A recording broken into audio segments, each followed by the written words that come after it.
കൂട്ടുകാരി, ഇത് പിങ്കിയുടെ നുഴഞ്ഞു കയറ്റം അതേ പ്രേക്ഷകരെ നമ്മുടെ നന്ദയുടെയും ഗൗതമിന്റെയും ജീവിതം താറുമാറാകുന്നു. അതേ കൂട്ടുകാരി, നമ്മൾ എന്ത് നടക്കരുത് എന്ന് ആഗ്രഹിച്ചു ആ ഒരു കാര്യം തന്നെയാണ് ഇപ്പോൾ നടന്നുകൊണ്ടിരിക്കുന്നത്.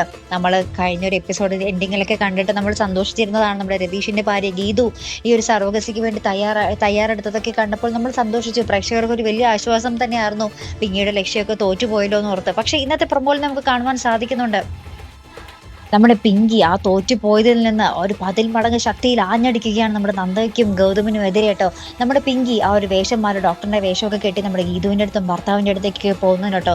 അതിനുശേഷം അവരിതിൽ നിന്നും പിന്മാറി എന്നൊരു വാർത്തയാണ് നമ്മുടെ നന്ദയ്ക്കും ഗൗതമിനും കേൾക്കാൻ സാധിക്കുന്നത് കേട്ടോ.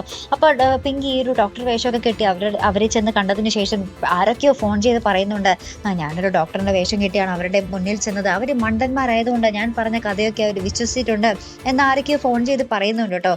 അതിനുശേഷം നമുക്ക് കാണുവാൻ സാധിക്കുന്നത് നമ്മുടെ സർവകസിക്ക് നമ്മുടെ പിങ്കി തയ്യാറെടുത്ത് നമ്മുടെ ഹോസ്പിറ്റലിൽ ചെല്ലുകയും ഈ ഒരു പ്രക്രിയയൊക്കെ കഴിഞ്ഞ് പിങ്കി ആ ഒരു വീൽ ചെയറിൽ ആ ഒരു മുറിയിൽ നിന്നും പുറത്തേക്ക് വരുന്നതും നമ്മുടെ വല്യമ്മ ആയിരിക്കോട്ടെ നമ്മുടെ പിങ്കിക്കൊപ്പം നമ്മുടെ ഗൗതവും ഉണ്ട്. നന്ദ ആ ഹോസ്പിറ്റലിൽ പരിസരത്തേ ഇല്ല കേട്ടോ.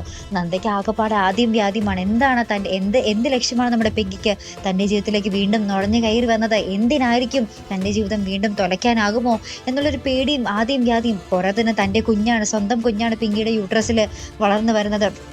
അതിലുള്ള ഒരു പല ടെൻഷനും നമ്മുടെ നന്ദയ്ക്കുണ്ട് കേട്ടോ. പിന്നെ എന്തായിരിക്കും നമ്മുടെ പിങ്കിയുടെ ഉദ്ദേശം അല്ലെ പ്രേക്ഷകർ? എന്തായാലും നമ്മുടെ പിങ്കി പറയുന്നുണ്ട് ഈ ഒരു കുഞ്ഞിനെ പ്രസവിച്ചതിന് ശേഷവും താൻ ഈ കുഞ്ഞിനെ ആർക്കും വിട്ടുകൊടുക്കില്ല എന്ന്. അപ്പോൾ എന്തൊക്കെ യുദ്ധമായിരിക്കുമല്ലോ നമ്മുടെ ഇന്ത്യവരത്തിൽ നടക്കാൻ പോകുന്നത് അല്ലേ? ആർക്കൊപ്പം നിൽക്കും എന്നൊക്കെ കണ്ടു തന്നെ അറിയണോട്ടോ. അപ്പോൾ ഇതുപോലുള്ള പ്രൊമോ റിവ്യൂസിനും എപ്പിസോഡ് റിവ്യൂസിനും ഒക്കെ നിങ്ങൾ മറക്കാതെ ചാനൽ സബ്സ്ക്രൈബ് ചെയ്യുക.